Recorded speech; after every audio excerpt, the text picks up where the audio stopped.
Kumusta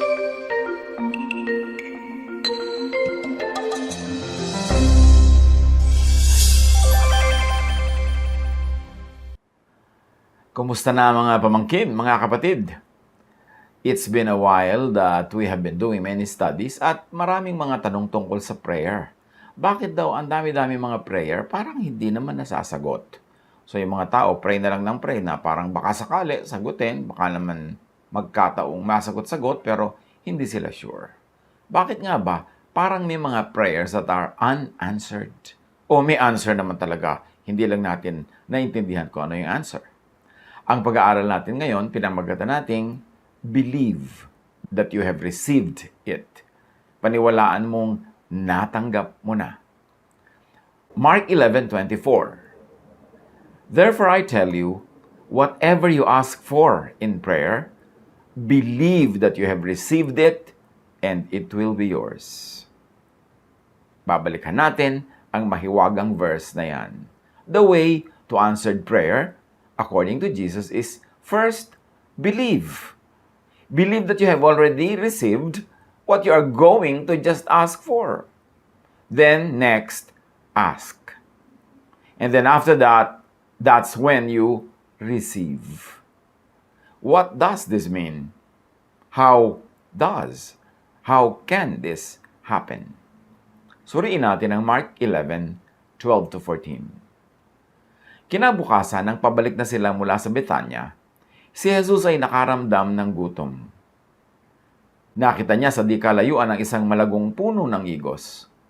Nilapitan niya ito upang tingnan kung may bunga.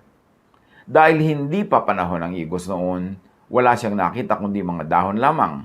Kaya't sinabi niya sa puno ng igos, wala nang makakakain pa ng iyong bunga. Ang sinabing yon ay narinig ng kanyang mga alagad. It was not the season for figs. The Bible is very emphatic about that. So, why unreasonably expect to gather fruits? Mark 11:20-21. Kinaumagahan, pagdaan nila'y nakita nilang natuyo ang puno ng igos hanggang sa mga ugat nito. Naalala ni Pedro ang nangyari dito, kaya kanyang sinabi kay Jesus, Guro, tingnan ninyo, patay na ang puno ng igos na isinumpa ninyo. In the morning, as they went along, they saw the fig tree withered from the roots. Peter remembered and said to Jesus, Rabbi, look, the fig tree you cursed has withered. Now, there's a question here. Did Jesus really curse the fig tree? Did Jesus really ever curse anything? So, nakikita natin dito that Peter interpreted the act of Jesus as cursing. But the narrator, the storyteller, doesn't tell us that Jesus cursed. The narrator was directly quoting Peter. It was only according to Peter that Jesus cursed. It was only an interpretation of Peter. But we should take note, brothers and sisters, Peter was not always correct. Peter was not always infallible or never wrong. In fact, one time, nung sinabihan niya si Jesus na hindi si Jesus dapat magpunta sa Jerusalem dahil mamamatay siya doon, sagot sa kanya ni Jesus sa Matthew 16:21-23, Get behind me, Satan. You are a stumbling block to me. You do not have in mind the concerns of God, but merely human concerns. So remember, dinidiscuss natin ito as a side discussion para lang i-discuss kung talaga bang kinurse ni Jesus ang puno o interpretation lang yun ni Peter. And we're saying, si Peter may mga interpretations that Jesus disagreed with because Peter naman was not infallible. So what's the story really about Jesus going hungry? Unreasonably expecting fruit? Cursing a tree? Or is this an all-important Jesus lesson on praying? Matthew 11:21-23. Sumagot si Jesus, Manalig kayo sa Diyos. Have faith in God, Jesus answered. Have faith in God as the power, as the giver.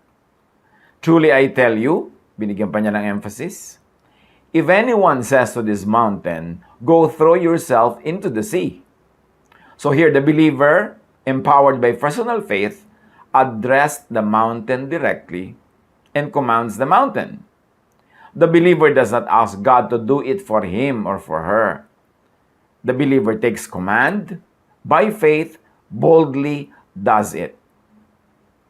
Dapat nating sobrang unawain ito. Nung si Jesus ay nagtuturo kung paano ang dalangin ay natutugon, nagbigay siya ng halimbawa, utusan niyo ang bundok na yan na lumundag siya sa patungong dagat at lulundag siya. Hindi niya sinabing, hingin niyo sa akin na utusan ang bundok. Hingin niyo kung kani-kanino na ipanalangin kayo at utusan nila yung bundok. No, sabi niya, utusan niyo directly, personally, yung bundok. At ano ang factor nito? Sa answered prayer. Mark 9:22-23. But if you can do anything, take pity on us and help us. Yan ang sabi sa kanya ng ilang humihingi ng kagalingan. Sumagot siya, if you can, said Jesus, everything is possible for one who believes. Malinaw na itinuturo dito ni Jesus, by faith, yung believer, ang doer, siya ang actor. Hindi mo hinihingi sa Diyos na, Diyos, gawin niyo po ito para sa akin, utusan niyo po ang bundok na tumalon. Sabi ni Jesus, tell the mountain to lift itself up and jump into the sea. So isang mahalagang factor yan ng prayer, that the doer is the one who is praying. Siya mismo ang aktor. Diretso niya, by the power given him by his faith or her faith, uutusan niya yung sakit na umalis, uutusan niya yung halaman na tumubo, uutusan niya ang bagyo na tumigil. Tulad ni Jesus, sabi niya, bagyo, tumigil ka. Hindi na naman siya nagsabing, Father in heaven, patigilin niyo po ang bagyo. Maaaring napakalaking factor ito sa pag-unawa natin ng powerful prayer. Halimbawa, yung babaeng dinudugo, Mark 5:25-34. And a woman was there who had been subject to bleeding for 12 years. She had suffered a great deal under the care of many doctors and had spent all she had. Yet instead of getting better, she grew worse. When she heard about Jesus, she came up behind him in the crowd and touched his cloak, because she thought, if I just touch his clothes, I will be healed. Again, nakikita natin dito yung magandang lihim ng powerful prayer. She thought, inisip na niya, nagagaling na siya. Hindi niya sinabing, baka ako sakaling gumaling. Hindi niya sinabing, hihilingin ko sa kanya na pagalingin niya ako. Sabi niya, mahipo ko lang kahit laylayan ang kanyang damit, gagaling na ako. She thought, she believed, she acted by herself. She did not ask Jesus to do it for her, like Jesus directly commanded the fig tree.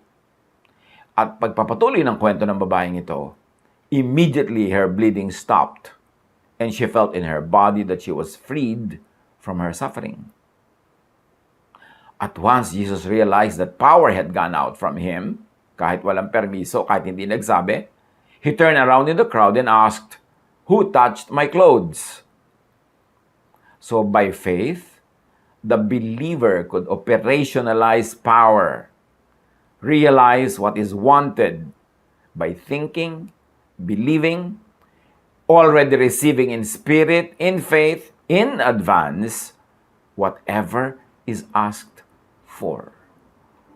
And here could lie the secret to powerful prayer. Isipin, imaginein, paandarin na sa guni-guni, i-fast forward na yung result ng prayer. Paniwalaan na ito'y natanggap na. At pagkatapos mong paniwalaan, at saka mo ngayon gawin yung iyong panalangin o gawin yung action. Tulad ng sabi ng babae, mahipo ko lang laylayan ng damit niya, gagaling ako. Matapos niyang isipin yun, nagaling na siya, at saka niya hinipo yung laylayan. Hindi niya sinabing, hihipuin ko muna yung laylayan at matingnan ko anong mangyayari. Baka sakali akong gumaling. Sabi niya, no, mahipo ko lang, gagaling ako. At dahil naniniwala na ako, nangyari na sa loob ng utak ko, sa puso ko, yung prayer ko, tinanggap ko na, therefore, gagawin ko na yung action. Hihipuin ko na yung kanyang damit. O uutusan ko na yung bundok, o uutusan ko na yung dagat. Pero dapat naniwala na muna siya na magaganap yun. Parang si Jesus nung magpapakain siya ng 5,000 men plus women and children.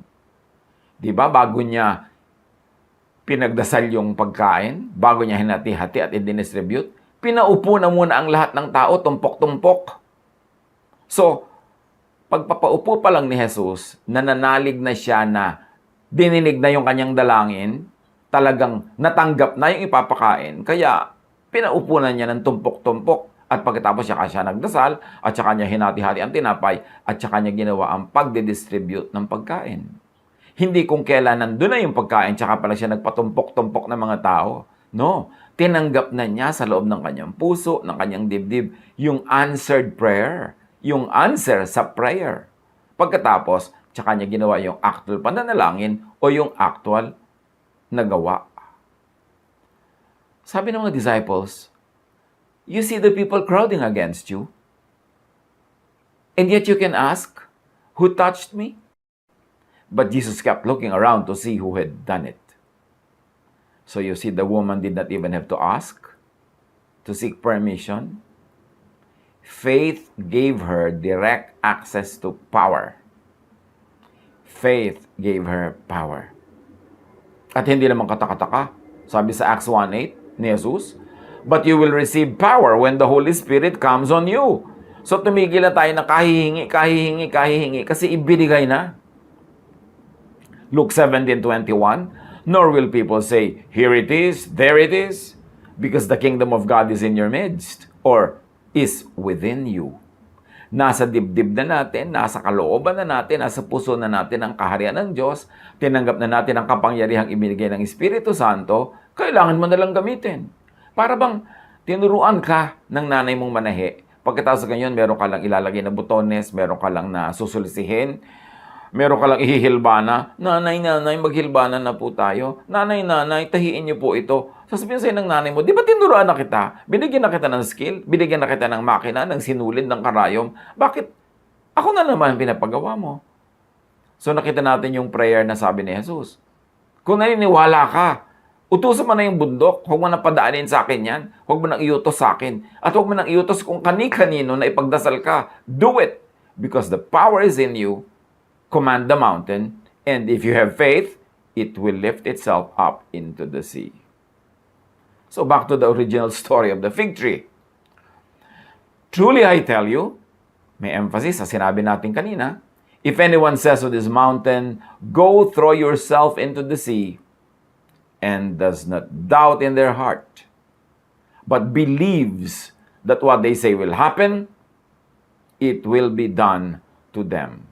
Look, and does not doubt in their heart, but believes that what they say will happen, it will be done to them. Maniniwala ka muna na magaganap bago maganap. No doubt at heart. No doubt. Kailangan, yun ang napakahalagang element ng answered prayer. Naniniwala ka sa ipinagpe-pray mo. Naniniwala kang ibibigay. In fact, naniniwala kang ibinigay na. Pagkatapos, tsaka ka palang gagawa ng formal act of asking or formal ask of commanding the storm, the mountain, ano man yon. Pagkatapos, tsaka magaganap sa reality, sa physical world, yung nauna nang naganap sa spiritual world. Ano ang nagpaganap doon sa spiritual world? Your faith, your belief. Mark 11:24.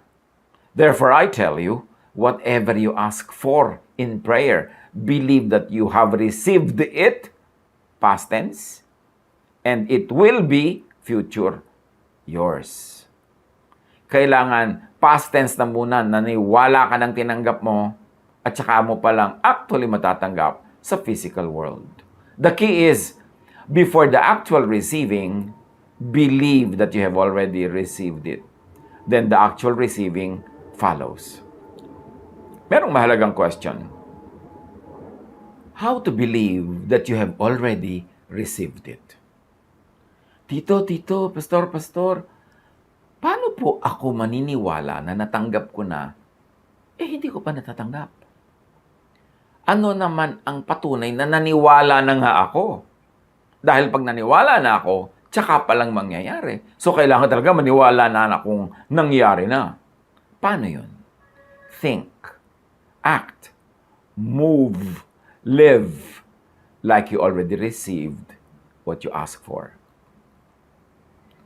How would you think, act, move, live if you were already well when you are praying for wellness? Halimbawa, ang panalangin mo, pagalingin ka. Pero di ba ang sabi, paniwalaan mo munang natanggap mo na bago yun mangyayari? So, paano mapapaniwala ang natanggap mo na, nagaling ka na? Paano mo paniniwala na ikaw ay safe na or saved? Abundantly provided for, kung yun ang prayer mo. If you were already forgiven, how would you act, move, or live? Kung ang prayer mo is to be successful and fruitful, how would you act, live, and move as successful and fruitful kung di pa nangyayari? Paano ba nagbe-behave kung ikaw ay well, safe, saved, abundantly provided for, forgiven, successful, and fruitful? Di ba dapat peaceful, happy, contented, kind, loving, thankful, grateful? Di ba yun dapat ang nangyayari kung talagang natanggap mo na yung hinihiling mo? Ngayon, paano mo paniniwala ang tinanggap mo na? Dapat itong behavior na ito, itong mindset na ito, ganun ka na nabubuhay. Na as if tinanggap mo na. Pag nabubuhay ka na, kumikilos ka na, gumagalaw ka na, as if natanggap mo na, yung peaceful ka na, happy ka na, contented ka na, kind and loving ka na because natanggap mo na yung kindness ng Diyos, thankful ka na and grateful, tsaka palang mangyayari sa physical world yung hinihiling mong wellness, safety, abundance, forgiveness, success, fruitfulness. Merong ganong dynamics ang prayer. Kaya maraming prayer parang wala nangyayari kasi hindi naman naniniwala yung nagpe-pray na tinanggap na niya yung sagot. Ang behavior niya, ang kilos niya, takot pa rin. Ang behavior niya, ang kilos niya, ang damot-damot pa rin niya na parang wala pa siyang tatanggap na maraming pagpapala sa Diyos. So, paano mo patutunayan na naniniwala kang sinagot na ng Diyos yung prayer mo for abundance? Palabigay ka na. Kahit hindi mo pa natatanggap yung actual na binibigay na hinihiling mo. Mabait ka na, generous ka na, relax ka na. Tsaka pa lang darating yung actual na sagot. Kailangan mo munang paniwalaan at ang patunay na naniniwala ka ang iyong salita, kilos, gawa, lifestyle. Kilos, salita, asal ng tumanggap na ng sagot sa kanyang panalangin. Mark 11:25, and when you stand praying, if you hold anything against anyone, forgive them, so that your Father in heaven may forgive you your sins. So ito naman, isang dagdag.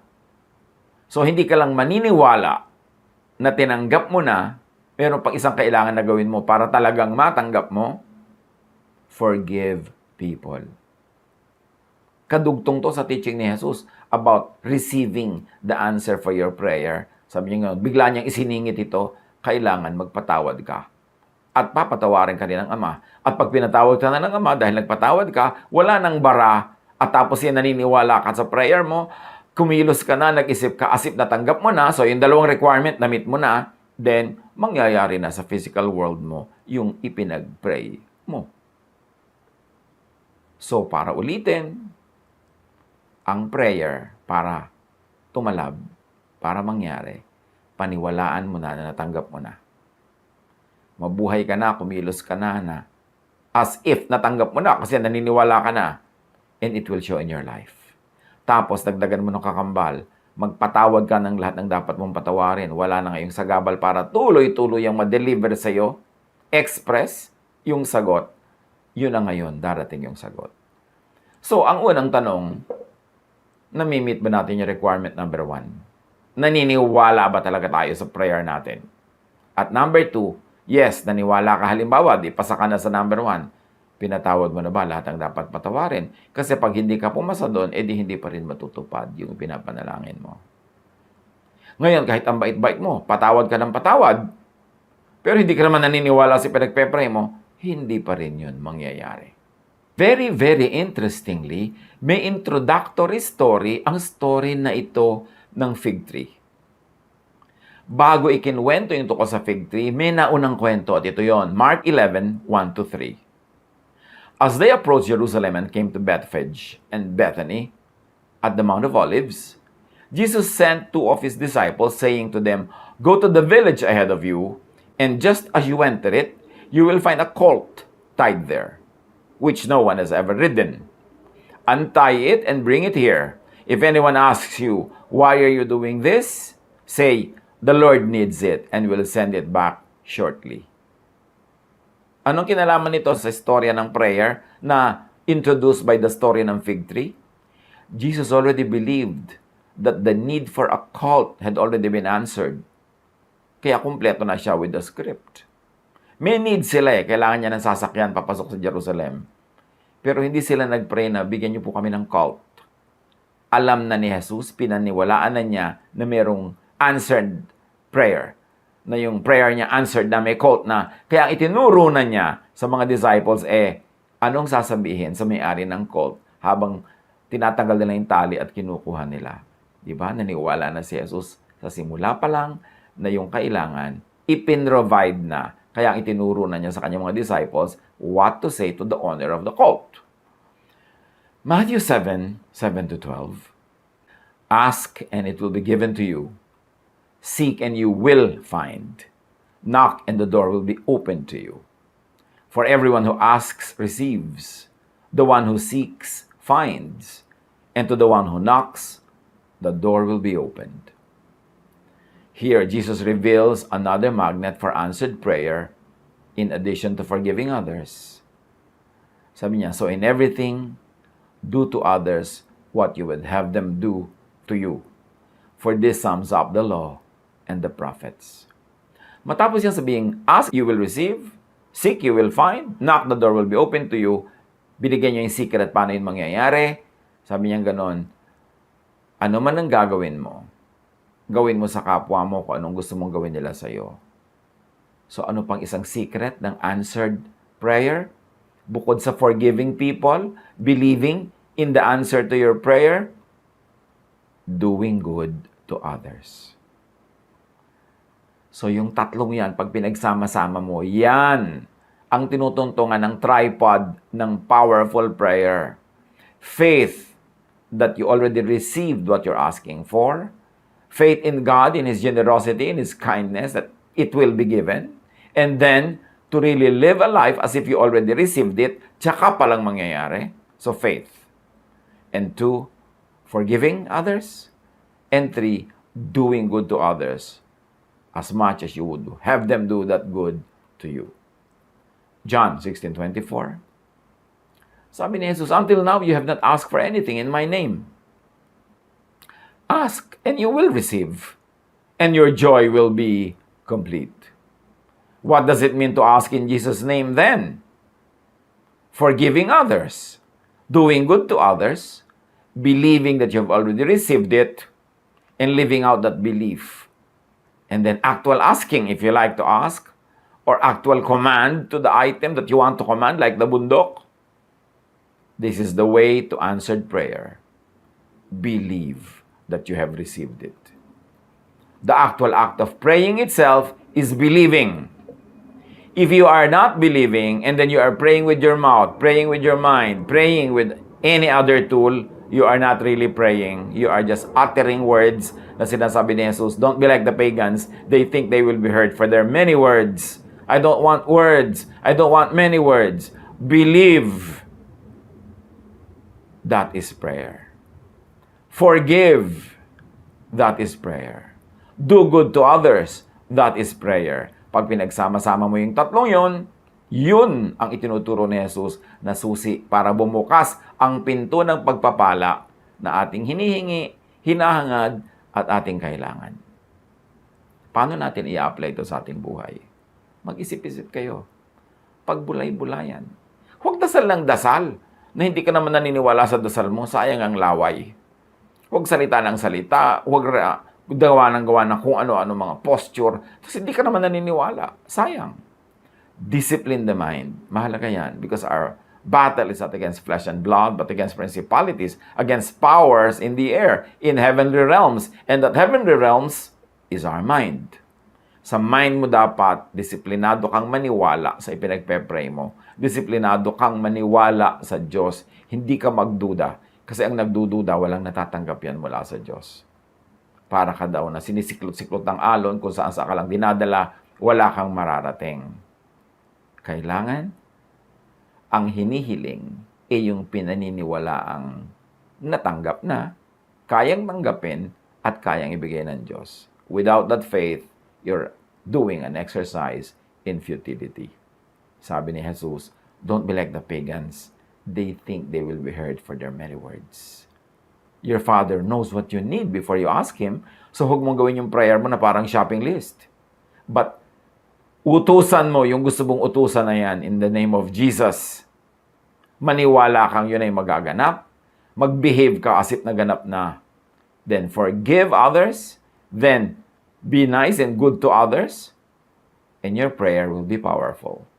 Hindi naman kailangan chronological yan na una ka maniniwala muna, uutusan mo muna yung bundok, o yung sakit, o yung kung ano man, tapos tsaka ka pala magpo-forgive. Pwede namang nauna yung forgiveness. Yung forgive ka ng forgive every day, edi hindi mo na kailangan gawin yung number 2. Kasi lagi mo namang ginagawa.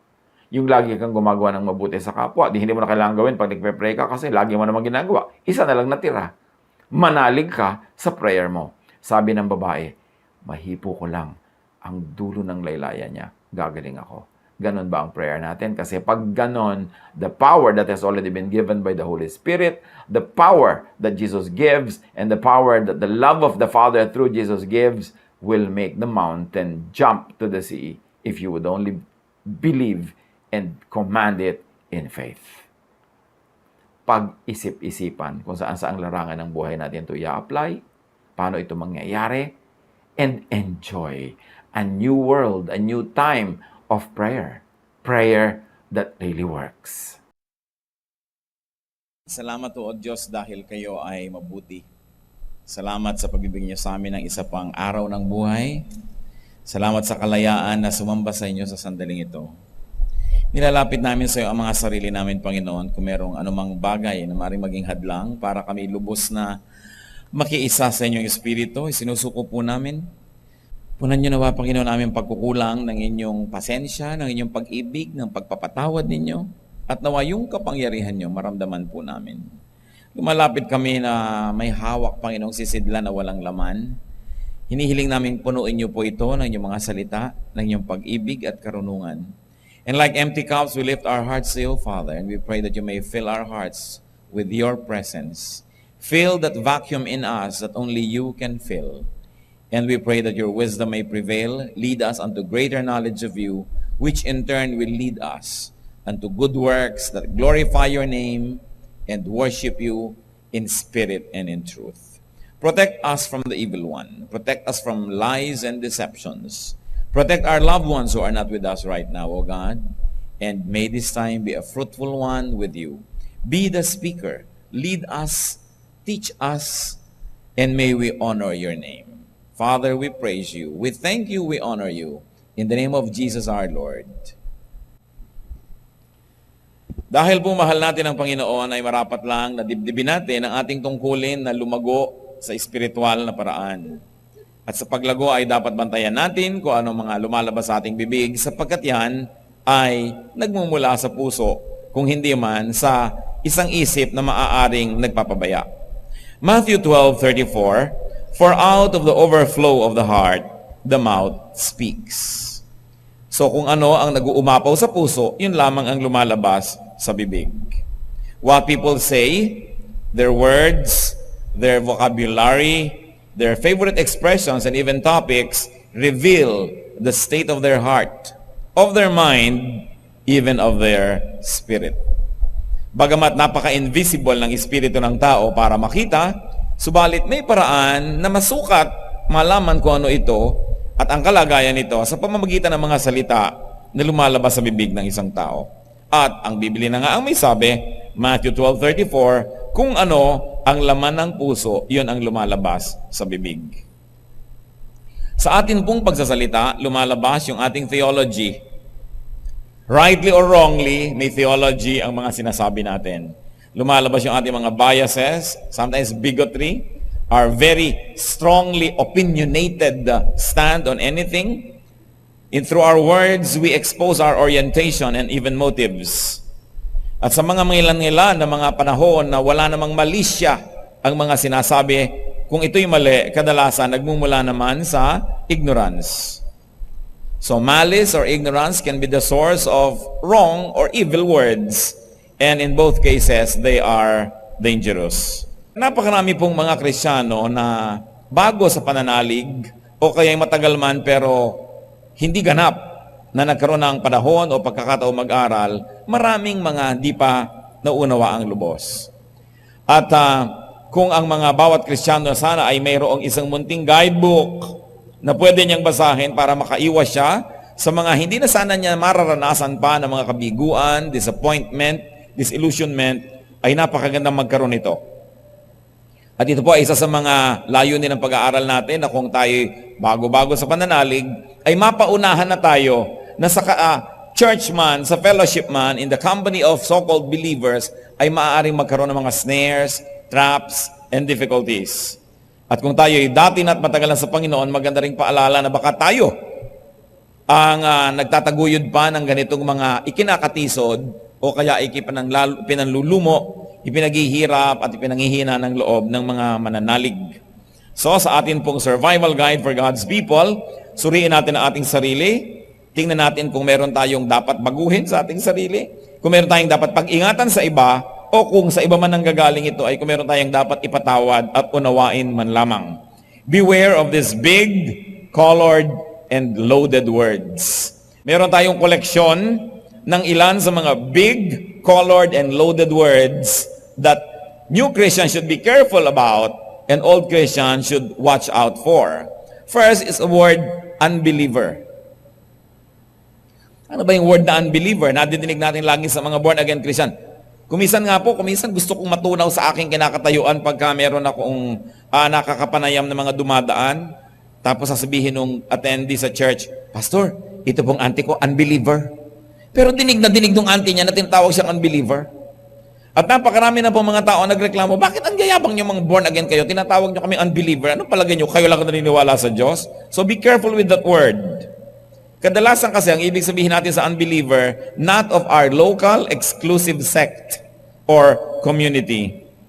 Maybe not born again the way we want born again to be, and sometimes not Protestant. Brothers and sisters, beware of this word because the word unbeliever is so judgmental. Kumari nating ilaglag sa ating vocabulary yan at marami namang ibang mas katanggap-tanggap na mga panalita. The word unbeliever is so condescending and it is so self-promoting because unbeliever siya, believer ako.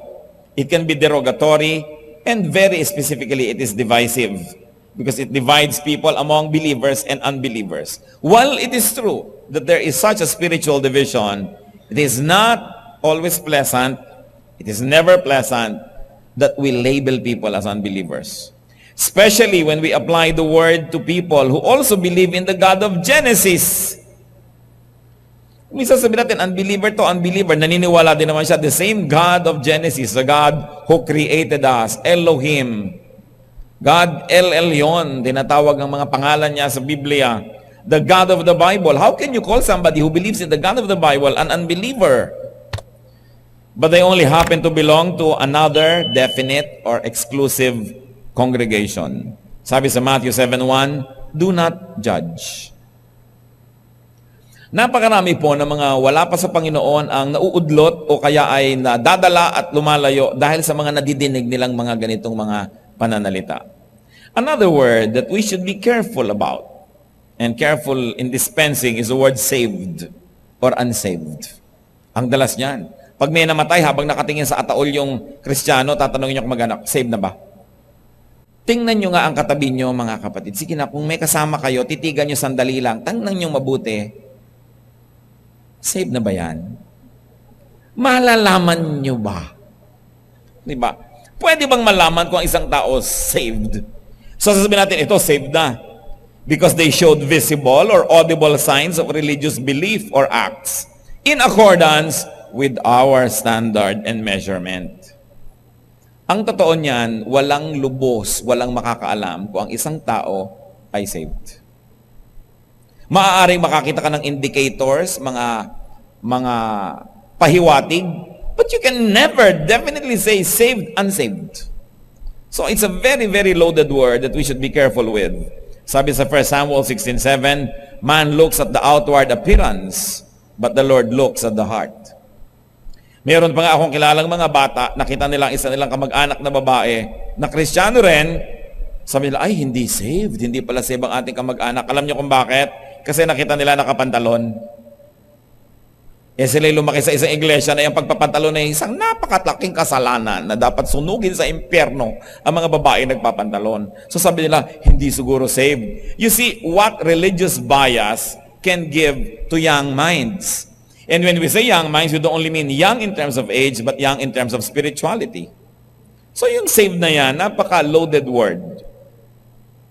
Kaya yung iba tuloy, ang yabang-yabang nyo naman, saved na kayo, alam nyo na, buhay pa kayo, saved na kayo. Bakit natin ito kailangan pag-aralan? Bagamat meron tayong mga conviction tungkol sa kahulugan ng word na ito, but we must be user-friendly. Kailangan ay hindi natin pinapailap yung dapat ay umamo sa salita ng Diyos at hindi tayo makasakit ng damdamin na hindi naman kailangan. Acts 17:31, for He, referring to God, has set a date when we will judge the world with justice. By the man He has appointed, He has given proof of this to all men by raising Him from the dead. So wala pang judgment, darating pa lang. Lalong-lalo ka ang tao'y buhay pa, paano mo malalaman na hindi yan saved? Paano mo mahuhusgahan? Pero sakit yan ng mga Kristiyan, lalo pupunta sa patay, saved na ba? Kumanyan, tumanggap na, salamat, sigurado na tayo nasa langit. Ganon ba kasimple ang kaligtasan ng Espiritu? Teaching on salvation has been so alarmingly simplified and manualized by over-eager soul winners. A, accept that you're a sinner. B, believe in Jesus. C, confess Christ and you will be saved. Napakalalim ng panggagalingan ng pangunawa, mga kapatid, para magagap ang kahulugan nitong ABC na ito. Hindi ganun kasimple na itaas po ang inyong kamay, itungo ang inyong ulo, ipikit ang mata at sundan ang aking panalangin. Diyos ko, makasalanan po ako, tinatanggap po kayo. Tapos palakpak, saved na po kayo. Ganun ba talaga kasimple ang mga malalalim na bagay na ito? Kaya kung minsan sa oversimplification, nakikita mo, hilaw na hilaw ang mga tao. Walang katuro-turo, walang kaalam-alam, kaya while they profess to be Christians, look at the kind of behavior that we see around. Look at the kind of weaknesses and errors that people commit because this is oversimplified. Nag-aagawan kasi ng mga kaluluwa ang mga tao, so paramihan ng mapapataas na kamay, ng magpo-forward para nabibilang, para impressive sa mga donor, impressive sa mga palakihan ng mga na-convert. It's a name and numbers game. And the most profound, the very profound teachings of the faith are oversimplified in the arena of soul winning. Ang Panginoong Hesus nga pagka sinuri po natin yung Gospels, bihirang-bihira na ginawa niyang topic yung ating obsession na salvation. Because the Lord was almost always talking about the kingdom of God. Interestingly, at basahin niyo po ang inyong New Testament, ang mga Gospels, ang favorite topic ni Lord is the kingdom of God, hindi yung ating obsession with salvation, kung ano man ang oversimplified meaning nun. Kaya sa Luke 17:21, sabi niya, the kingdom of God is within you. May nagtanong kasi sa kanya, tell us when the kingdom of God will come. Sabi niya, the kingdom of God and the coming of it cannot be observed. At hindi niyo pwedeng sabihin, ayan yung kingdom of God, ito yung kingdom of God. Sabi niya, no. Because the kingdom of God is within you. Nasa loob, nasa kalooban. Inuunawa, ninanamnam noong tao na nagkaroon ng puwang yung kanyang puso para tanggapin yung kingdom of God. Ito po isang malaking hiwaga na teaching ng Panginoon na konting-konti ay tinuturo ng church. Yung kingdom of God. We're very obsessed with the second coming. We're very obsessed with the kingdom of heaven that will come, that we forget to pay attention to what Jesus has paid much attention to, and that is the kingdom that is within us. Yung paghahari ng Diyos sa kalooban ng ating puso. Yun ang binigyan ng Panginoon ng napakalaking diin. Na habang nandito ka, nasa lupa ka pa, maghahari na sa iyo ang kaharian ng langit. Totoo na yung kingdom sa'yo, hindi abang ka ng abang kung kailan darating. Tuloy nagiging excuse sa iba na, ay wala pa naman so ganito pa lang tayo. Hindi po natin sinasabing hindi mahalaga ang teaching on salvation. Hindi natin sinasabing walang kwenta yung coming kingdom at saka yung second coming na inaabangan ng marami. Pero kung tayo'y tunay na nagpapahalaga sa mga pinahalagahan ni Jesus, ang binigyan niya ng diin ay ang paghahari ng Diyos sa ating puso. At ang paghahari na yun ng Diyos, hindi naman nangyayari sa isang instance na, ayan, sinunod mo ang prayer, taga-langit ka na, taga-kingdom ka na. Sapagkat yung paghahari na yan ang nangyayari sa madalas ay dahan-dahan at isa-isang pagsusuko ng mga aspeto ng ating buhay sa Kanya. Pero pag sinabi mong kahapon, tinanggap ko na si Jesus, saved na ako, nawawalan ka na ng compulsion at pagmamadali na isuko pa ng isuko ang marami, total saved ka na. Kaya nakikita niyo po yung napakaraming behavior ng mga tao nagsasabing saved na sila. Kulang na kulang sa espiritualidad, sa kabanalan, sa personal na pagiging makadiyos, at ang pinanghahawakan lang yung technical definition ng pagiging saved. That's why all of this must be reviewed and given importance. Meron pang isang matrona na fine-facial siya ng isang beautician at nalaman itong beautician na Christian si matrona, Christian din pala si beautician. Alam niyo sabi ni beautician, ma'am, di po ba tayo lang ang saved? Yang mga yan, hindi. Talagang gano'n sabi ng matrona, magdahan-dahan ka naman ang pagsasalita dahil paano mo nasasabi yan? Kasi hindi po born again yung mga yan Yung ganong klaseng pag-iisip na napaka-exclusive, napaka-kitid, judgmental, at self-serving. Sabi niya, huwag nating sabihin yan dahil maraming hiwaga ang Diyos at maraming paraan ang tao'y nakikipag-ugnayan sa Diyos at tinatanggap ang Diyos sa puso na kuminsan hindi mo alam na born again ka na pala dahil technically hindi mo lang alam yon, pero ang totoo ay naghahari ang Diyos sa iyong puso. So pag-iingatan ng ganitong uri ng oversimplification. Of course, another terminology that we should be careful with is the word Christian. Sabihin, Christian yan. Christian na ba to? Hindi yan Christian. Offended na offended yung iba who don't happen to be born again, renewed, baptized. No? Dahil hindi sila tinatawag na Christian, nung iba na, hindi yan Christian. Ano akala nito mga born again na to, sila lang nakakakilala kay Kristo? Ine-exclusive nila kasi yung, ang Christian ay yung nag-ABC, yung pinag-uusapan nating formula. Samantalang napakaraming mga tao na nananalig talaga kay Kristo, wala nga lang sa ating sekta o kongregasyon, paano mo babakuran si Kristo at sasabihin mong nandito lang o nandoon lamang? Samantalang ang Espiritu ni Jesus ay tumatahan sa lahat ng pusong tumatawag sa Kanya. Kaya, ang ibig sabihin kasi ng iba, hindi Christian, hindi evangelical, hindi Protestant, hindi full gospel, etc. All of this labeling. Kaya ang tanong lang natin, si Jesus ba ay evangelical? Si Jesus ba ay Protestant? Si Jesus ba ay Catholic? Si Jesus ba ay full gospel o half gospel o ano? Lampas siya dyan kasi lahat ng mga label na ito na imbento lang ng tao later.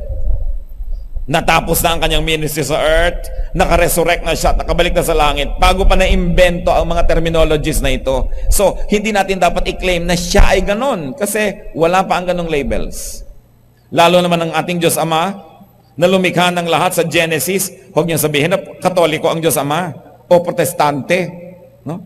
Huwag natin sabihin na ang Diyos Ama ay Muslim, o Kristiyano, dahil pati ang mga Muslim ay kinikilala nila yung Diyos ni Abraham. Pwede mo bang lagyan ng Diyos ng religious label? Pero, yung mga inimbento na yan na convention ng mga tao later, yan ang nagdi-divide sa lahat ng mga nananalig sa Diyos. Sa katunayan, yan ang pauso ng napakaraming religious wars because of the labeling. Kaya kung gusto nating lumago talaga sa Panginoon, dapat tayong makalampas sa mga label na ito, sa mga oversimplification na ito. Sabi, we are changed from glory to glory. Dapat nangyayari yon. At pipigilin tayo ng mga labels na ito. Kasi ikakahon ka, kukulungin ka. Sabi ng Panginoon sa John 10:16, I have other sheep that are not of this sheep pen. I must bring them also. They too will listen to my voice. And there shall be one flock and one shepherd.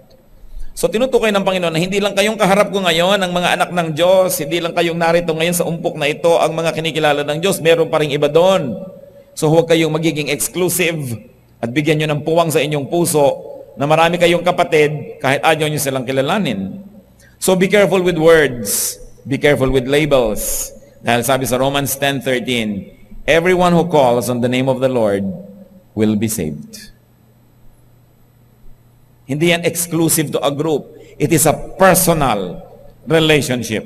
It is a personal decision.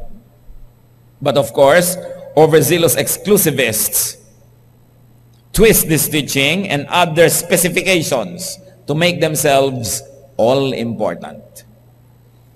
Ginagawa nila na ang kanilang mga katuruan, ang kanilang mga unique ways ay paraan, part and parcel of this whole process of the kingdom of God and salvation para sila maging dispenser of blessing and therefore to control religion.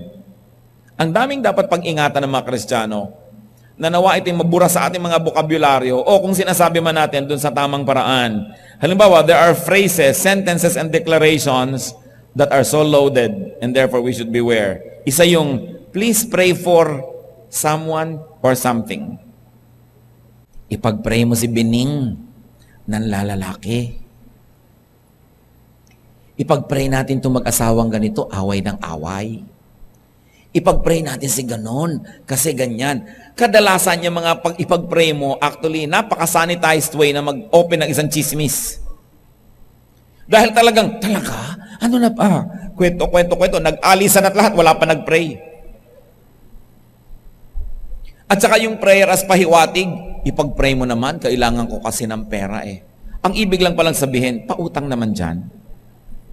Mga parinig at daing, mga request, solicitations, mga ipag-pray nyo naman ang church namin kasi nagpapagawa kami, kulang pa kami ng bubong. Ang halaga nga po ng bubong, ganitong halaga. Ipag-pray nyo naman. Sige, paka-ipokrito mo naman, di mo pa sabihin, mag-donate kayo. Kasi ipag-pray mo. Sanay ng maraming Kristiyano sa ganitong paraan ng mga parinig at pahiwatig ipag-pray. Hindi sincere. Hindi talaga prayer ang gusto nila, nagpaparinig lang sila. Kaya, pati sa ligawan, alam mo, pinagpe-pray kita. Ganyan. Sabi ng babae, ikaw din, pinagpe-pray kita. Ba't di nyo na sabihin, alam mo, gusto kita, gusto mo ba ako? Dinada pa sa mga pa-prayer. Mabuti sana kung totoo. Ang pinag-uusapan natin kung totoo, okay eh. Pero the misuse of these words. Gas-gas kasi yan eh, yung ipag-pray. Ipag-pray nyo naman ang anak ko kasi mag-a-abroad, wala siyang panggastos. Ipag-pray nyo naman si ganitong missionary kasi nagre-raise siya ng funds. Hindi na lang diretsahin. 1 Chronicles 28 verse 9, the Lord searches every heart and understands every motive behind the thoughts. Gusto nating mag-grow, lampasan natin itong mga ganito. Maging totoo na lang.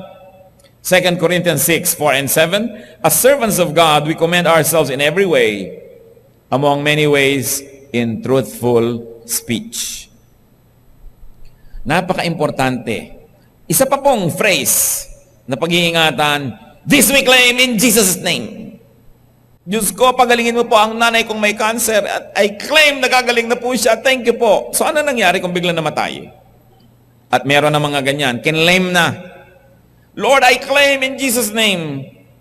Ito mga pasubo sa Diyos prayers. Ano po ang itinuro ng Panginoong attitude sa pananalangin? Matthew 6:10, your will be done. So we must not be stubborn. We should not have presumptuous requests because they have no place in godly prayers and they can only lead to disappointment, to disillusionment, and sometimes to the weakening of faith. Kasi kinlaim na, tas hindi nangyari, nadidisorient, lalong-lalo yung mga bagong believer. At nanghihina ang pananalig at kuminsan nagtatampo sa Diyos kasi talagang kinlaim na, hindi nangyari. Sabi sa James 4:15, pag may gustong-gusto ka, dapat you ought to say, if it is the Lord's will. Kaya ba, i-claim natin, halika, ipag-pray natin, i-claim natin, Lord, we claim in Jesus' name. Walang ganong turo. If it is God's will, thy will be done on earth as it is in heaven. So ang panalangin, Lord, gustong-gusto po namin to, pero kung ano po talaga yung gusto nyo, di yun ang masunod, baka naman po sakaling mapagbigyan nyo lang o makalusot ito, di thank you. Pero kung hindi, thank you pa rin po. That is how we should pray. Don't claim. Ako po hindi nag-exaggerate. Marami na ako nakita na ikinlame yung paggaling tapos namatay talaga yung pasyente. So, nagtataka ang tao, bakit? Saan? Saan ako nagkamali? Sa prayer, doon ka nagkamali. Claim ka ng claim eh. Sabihin mo na lang sa Diyos, itong gusto ko, pero kayo pa rin po ang masunod. At ito pa mga kapatid ang pag-ingatan, lalo mga bago sa faith, yung sabi ni Lord. The Lord told me, thus saith the Lord. Nagtataka ko talaga doon sa mga tao, parang nakakausap nila ang Diyos. Yung buti pa sila. Alam niyo po, kaninang umaga, sabi sa akin ng Diyos, papautangin niyo ako. Kinausap ako ni Lord, sabi ni Lord, o yung bag mong pink ang dadalin mo ngayon, anak. Kaya pong pink. Yung ganun, either talagang napaka-special niya o siya nilalagnat. Yung lagi na lang, the Lord told me, ang dami nating nadidinig na ganyan. Pag-ingatan nyo, kasi kahit meron kayong conviction, pwede magkamaling conviction na yun eh. So sasabihin niya lang na, I have a leading. After prayer, I was inclined to think this way or to do it. Pero just sabi sa akin ni Lord, napaka-presumptuous. Kaya tuloy, pag hindi natupad, nagtataka ang marami, hindi tinupad ng Diyos ang sinabi niya. At kayo rin nagtataka, yung pala faulty lamang yung theology. 2 Peter 2:1, but there were also false prophets among the people, just as there will be false teachers among you. So yung gusto natin siguro isipin na hindi naman false prophet, talaga lang, hindi lang niya nasusuri yung kahulugan ng pinagsasasabi niya. Pero, meron talaga mga false prophets. Halika, ipoprophesy kita, magpo-prophesy. Alam niyo po, gusto ng mga ibang tao yung gift of prophecy. Why? Because it makes a star of the prophet. Biruin mo, nakikinig sa'yo ang tao, ayaw gumawa ng anumang bagay hanggang hindi kumukonsulta sa'yo. It makes you very important. Kaya may mga tao na gusto nila na magprope-propetahan. Pero anong sabi sa Jeremiah 23:30-32? Therefore declares the Lord, I am against the prophets who steal from one another words supposedly from me. Yes, declares the Lord, I am against the prophets who wag their own tongues and yet declare, the Lord declares. Indeed, I am against those who prophesy false dreams, declares the Lord. They tell them and lead my people astray with their reckless lies, yet I did not send or appoint them. They do not benefit these people in the least, declares the Lord. So kahit po sa Bible, napakarami nang nai-record ng mga false prophets and false prophecies. While we continue to always say that we believe that there is still the gift of prophecy up to now. Pero marami, nilalagnat lang. Marami, akala lang nila. Because the Bible says, if a prophet says does not come to pass, he is not a prophet. Dapat 100% accuracy. Kaya pinag-iingatan din natin yung thus says the Lord. Sabi ng Panginoon, napakalaking kapangahasan na sinabi mong thus says the Lord. Liban na lang talagang Diyos talaga ang nagsabi sa iyo. At meron namang taong araw-araw kinakausap ng Diyos. Ting hapon, ting umaga, kinakausap ng Diyos. Sobra naman yata siyang espesyal. Kaya dapat sinusuri ang ganitong mga claims. At kung siya naman talaga isugo ng Diyos, hindi siya dapat ma-offend kung sinusuri. Dahil habang ine-examine mo yung genuine, lalong lumalabas na genuine siya, mas matutuwa siya dapat. Ang natatakot lang at nagagalit na sinusuri siya, yung mabibistong hindi pala siya totoo. So those who are really gifted by God with this kind of wonderful gifts will not be offended being examined. Because godly people are supposed to be careful. And we're expected to test every spirit to see if it is from God. May mga dapat pa po pag-ingatan ng salita, napakagasgas at abused, brother o sister.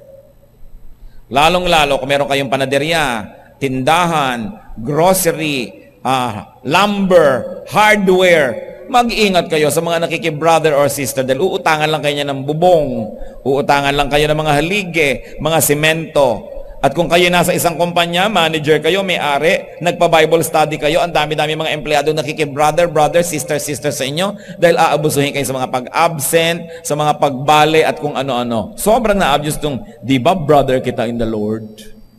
Di ba sister kita in the Lord? Pahingin naman discount. Kung talagang tinuturing mong kapatid, itong negosyante na ito sa Panginoon ay kapatid mo siya, huwag kang humingi ng discount, magbayad ka ng buo para umasensyo siya dahil kapatid mo siya. Kung 10 kayo na humihingi ng discount, naghirap na siya, wala na siyang kinita. Pero kung 10 kayo na ang liit-liit naman ng hinihingi yung discount, hindi nyo ipaghihirap, hindi nyo na hiningi, nung nagdugtog-dungtong yung 10 magkakapatid na yan na tumangkilik sa negosyo, nakatulong sila, umunlad ang negosyo ng kapatid, mabuti yun. Huwag kayong pag nalaman, alam nyo mga Kristiyano, huy, Christian pala yung may-ari ng ganun, utangan natin. Christian pala yung kuha natin, abusuhin natin. Ganyan ang tendency. Kaya pag-iingatan nyo po yung mga brother, sister na yan. Sabi sa Leviticus 25:17, do not take advantage of each other, but fear your God. Kaya ini-advise ko nga po sa may mga kumpanya, magpapa-Bible study, tas ang magli-lead yung may-ari o yung manager, kapatid, huwag ka mag-lead. Mag-import ka galing sa labas. Kasi pagka yung mga empleyado mo dyan, naging brother and sister mo, nako, sabihin, brother, meron po ang outing ang church namin bukas kasi absent po ako. Ine-expect nila na unawain mo lahat dahil brother mo. Kung ang inyong employer, brother or sister in the Lord, mas dapat kayo na dumating sa oras, mas dapat kayo magsipag kasi pinagmamalasakitan nyo yung negosyo niya, hindi yung gusto nyong bakbakin yung naipundar niya dahil kayo ay brother o sister. Be careful with this word because most of the time it is being abused. Brother kita, so pautangin mo ako, tulungan mo ako, bigyan mo ako, pagpasensyahan mo ako.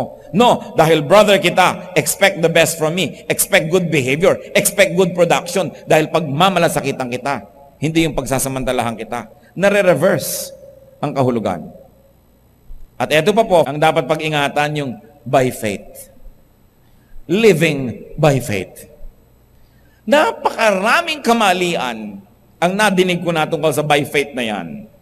Meron tayong isang kapatid dito, ikinukwento niya, isang church sa probinsya, kailangan magpa-repair ng isang bahagi ng church. At sabi niya, ay gumawa po tayo ng mga cards. Artist ako, tuturuan ko kayo, gumawa tayo ng mga cards and then isell natin.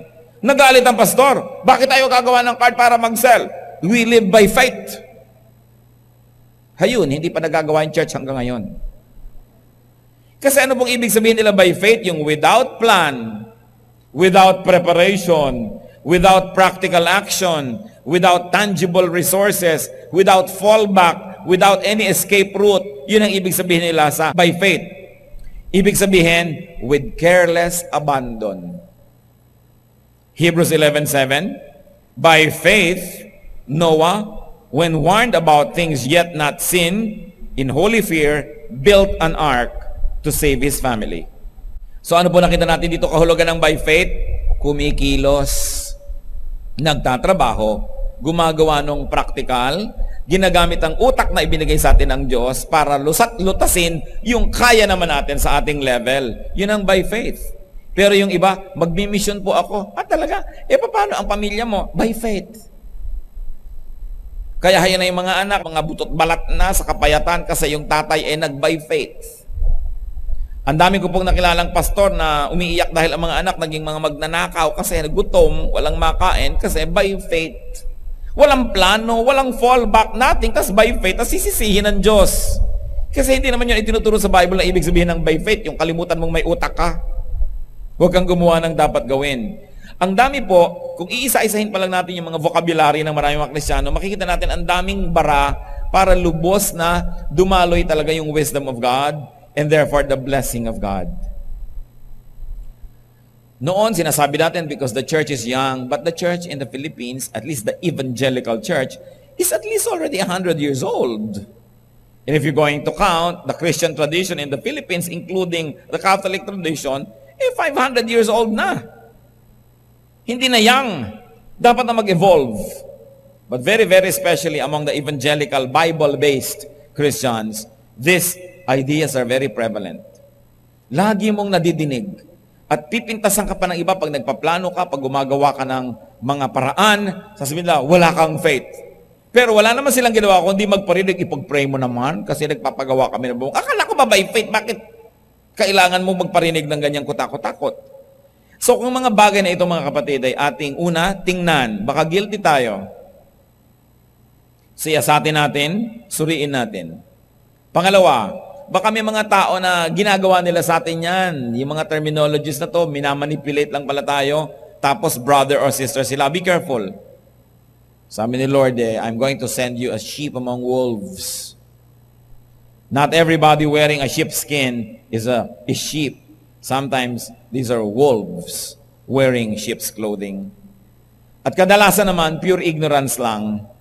It's the best kung ignorance, at least walang malis. But you know that ignorance is not good either.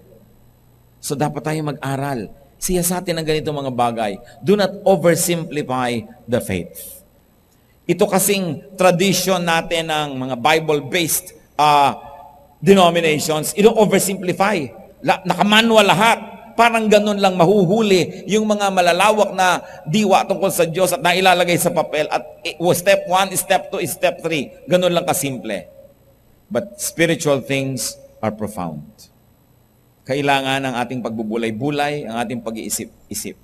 Ano po ang nagiging usual result nitong sinasabing living by faith? Poverty. Want. Substandard products or produce. Needless difficulty. Disappointment. Disillusionment. And many people turn away from God and from the faith later on. Dahil hindi na-deliver yung ine-expect nila. Kasi naman yung means nila of production, so to speak, is not what the Bible teaches. James 2:18, but someone will say, you have faith, I have deeds. Show me your faith without deeds, and I will show you my faith by what I do. Sabi nyo, nanghahamon pa yung iba. Ikaw kasi may pananalig, ako gawa. O yung iba, gawa ka lang, wala kang pananalig. Sabi nitong may akda, pwede mo bang paghiwalayin yung pananalig at gawa? Ipakita mo sa akin ang pananalig mo na walang gawa. At ipapakita ko sa iyo ang pananalig ko sa pamamagitan ng ginagawa ko.